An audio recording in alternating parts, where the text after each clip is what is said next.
안녕하세요. 스포츠에라입니다. 사랑하는 구독자 및 처음 보신 분들, 고배당 당첨 인증합니다.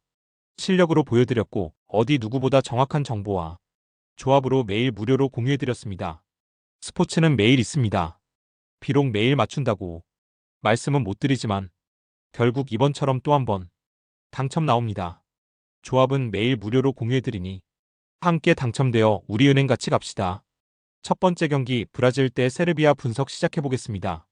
홈팀 브라질은 레프트와 라이트 공격수들이 강력한 스파이크로 초반부터 흐름을 주도한다.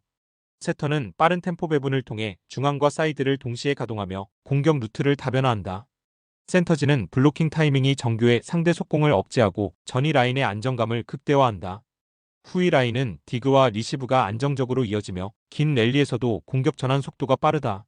강서부가 리시브 라인을 흔드는 순간 블로킹과 후위 커버까지 매끄럽게 연결돼 전술적 완성도가 극대화된다. 브라질은 초반부터 끝까지 흐름을 유지할 수 있는 힘과 응집력을 갖춘 전형적인 강팀이다. 원정팀 세르비아는 사이드 공격수들을 중심으로 득점을 노리지만 전개가 단조롭고 블로킹에서 쉽게 밀린다. 세터의 템포 분배가 불안정해 중앙과 사이드의 호흡이 자주 끊기며 공격 루트의 다양성이 떨어진다. 센터진은 속공과 블로킹에서 기동력이 부족해 상대의 빠른 전개를 막아내지 못한다. 후위 라인은 디그 커버 범위가 좁아 긴 랠리에서 범실이 자주 발생하고 후반 집중력이 크게 흔들린다. 특히 세트가 길어질수록 수비 간격이 벌어지고 서브 라인에서도 압박이 약해지며 반전의 여지가 사라진다. 세르비아는 순간적인 득점은 가능하지만 전술 응집력과 뒷심에서 명확한 한계를 드러낸다. 브라질은 강서부로 리시브 라인을 흔들고 블로킹과 빠른 템포 전개로 전술적 완성도를 높인다. 사이드와 중앙의 균형 있는 공격은 상대 수비를 분산시키며 후위 라인도 흔들림 없이 경기를 지탱한다. 반면 세르비아는 리시브와 블로킹 약점으로 인해 후반 집중력이 떨어지고 범실이 누적되며 반전의 힘을 잃는다. 결국 이 경기는 초반부터 끝까지 압박을 이어갈 수 있는 브라질이 안정적으로 승리를 가져갈 가능성이 크다. 두 번째 경기 핀란드 대 대한민국 분석 시작해보겠습니다. 홈팀 핀란드는 세터의 빠른 볼 배급을 중심으로 중앙과 측면을 동시에 활용하는 전개를 이어간다. 라이트 포지션은 파워풀한 스파이크로 득점을 주도하며 미들 블로커는 높이와 타이밍을 활용한 속공과 블로킹에서 안정감을 보여준다. 아웃사이드 히터는 리시브 라인의 중심을 잡아주면서 측면 돌파와 후위 공격까지 맡아 공격 다변화를 완성한다. 리베로는 디그와 세컨드 볼 처리에서 기동력이 뛰어나 긴 랠리에서도 흐름을 안정적으로 이어간다. 특히 세트 후반부에는 블로킹과 리시브 라인이 흔들리지 않아 상대 공격을 효과적으로 차단한다. 그래서 핀란드는 긴 랠리와 체력 소모전에서도 흔들리지 않는 강팀 구조를 보여준다. 원정팀 대한민국은 라이트 포지션의 파괴력을 앞세우며 득점을 노리지만 공격 루트가 단조로운 경향이 있다. 세터의 볼 배급이 흔들리면 미들 블로커와의 호흡이 원활하지 못하고 중앙 속공의 활용도가 크게 떨어진다. 아웃사이드 히터는 순간적인 돌파는 가능하지만 리시브 라인에서 불안이 반복되며 전체 전개가 끊기는 경우가 잦다. 리베로 역시 수비 집중력은 있지만 넓은 범위를 커버하는 데 한계가 있어 디그 이후 전환 속도가 늦다. 결국 세트가 길어질수록 리시브 불안과 블로킹 집중력 부족으로 인해 흐름을 잃는 패턴이 나타난다. 대한민국은 공격 집중력이 초반에 몰리지만 후반 체력 소모전에서는 약점을 드러내기 쉽다. 핀란드는 세터의 조율력과 라이트의 결정력, 미들 블로커의 안정된 블로킹, 아웃사이드 히터의 리시브 안정성까지 균형 잡힌 구조를 갖춘다. 대한민국은 초반 강타 위주의 전개는 위협적이지만 리시브 라인의 흔들림과 블로킹 효율 부족으로 후반 집중력이 크게 흔들린다. 따라서 이 경기는 핀란드가 초반부터 주도권을 잡고 후반까지 흐름을 틀어주며 승리를 완성할 가능성이 높다. 세 번째 경기 이집트 대 튀니지 분석 시작해보겠습니다. 홈팀 이집트는 세터의 배급 속도가 일정치 않아 중앙과 측면의 호흡이 고르지 못하다. 라이트 포지션은 순간적인 강타로 흐름을 바꾸려 하지만 범실이 자주 발생해 공격의 연속성이 떨어진다. 아웃사이드 히터는 리시브 라인에서 흔들리며 후위 공격에서도 완성도가 낮아 공격 다변화가 어렵다.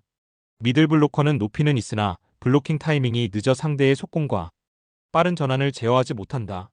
리베로 역시 넓은 범위를 커버하지 못해 긴 랠리에서 수비 집중력이 무너지고 디그 이후 전환 속도가 늦다. 세트가 길어질수록 범실이 쌓이며 집중력이 흔들려 경기 운영에서 약점이 드러난다.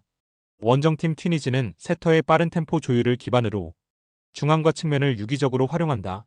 라이트 포지션은 파워 있는 스파이크로 상대 블로킹을 흔들며 미들 블로커는 높이와 타이밍을 앞세워 속공과 블로킹에서 강점을 보인다. 아웃사이드 히터는 리시브 안정성과 측면 돌파 모두를 수행하며 후위 공격 연결까지 매끄럽게 이어간다. 리베로는 넓은 커버 범위를 바탕으로 긴 랠리에서도 흐름을 이어주고 세컨드 볼 처리에서도 흔들림이 없다.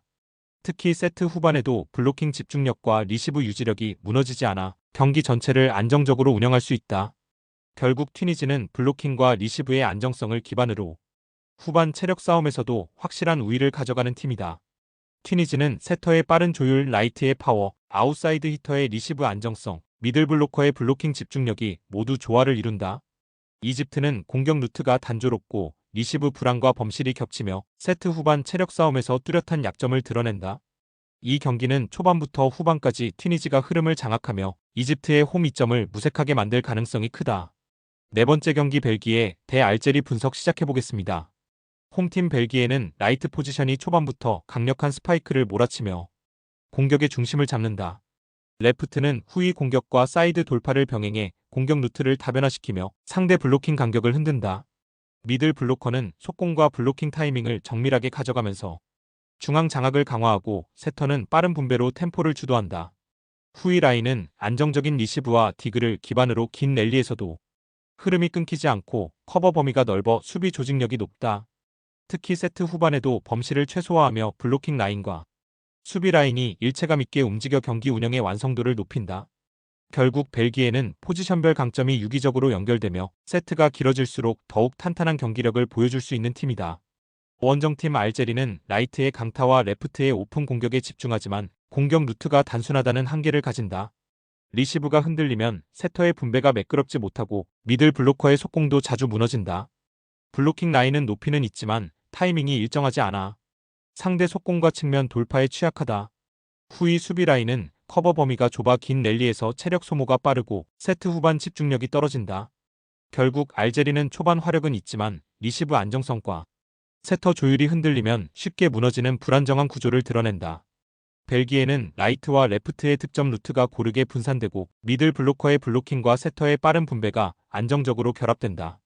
반면 알제리는 리시브 흔들림 이후 전개가 단조로워지고 후반 집중력 저하가 뚜렷하다.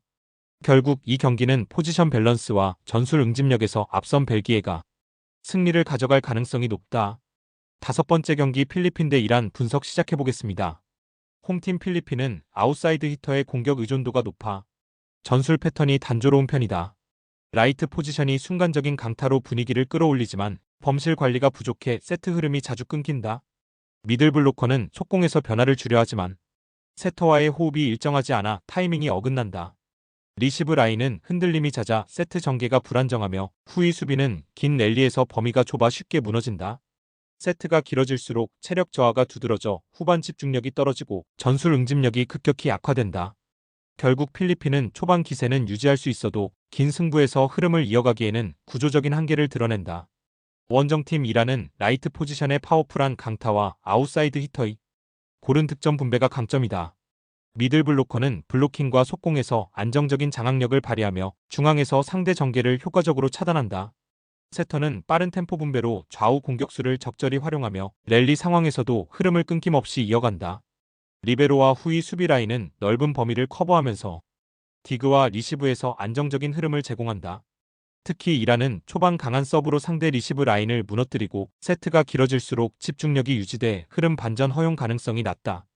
그래서 이란은 전술적 응집력과 체력적 우위를 바탕으로 후반 승부에서 확실한 강점을 드러내는 팀이다. 필리핀은 라이트의 순간적인 강타와 미들 블로커의 속공이 있지만 리시브 라인 붕괴와 후위 수비 불안이 발목을 잡는다. 이란은 강한 서브와 블로킹 집중력, 빠른 세터 템포로 경기 흐름을 흔들림 없이 이어간다. 따라서 이 경기는 전술적 완성도와 집중력에서 확실히 앞선 이란이 세트를 주도하며 승리를 가져갈 가능성이 높다. 여섯 번째 경기 프랑스 대 아르헨티나 분석 시작해보겠습니다. 홈팀 프랑스는 세터의 변칙적인 볼 분배가 돋보이며 속공과 오픈 공격을 자유롭게 섞어 전개의 다양성을 더한다. 아웃사이드 히터들은 강한 서브로 상대 리시브를 흔든 뒤 측면에서 파괴적인 스윙을 만들어내며 후위 공격에서도 꾸준히 위협을 가한다. 센터진은 블로킹 타이밍을 세밀하게 조절해 네트 앞에서 제공권을 완전히 장악하고 상대 속공을 효과적으로 억제한다. 리베로 라인은 후위 커버와 디그에서 빠른 반응을 보이며 긴 랠리에서도 집중력을 잃지 않고 흐름을 이어간다.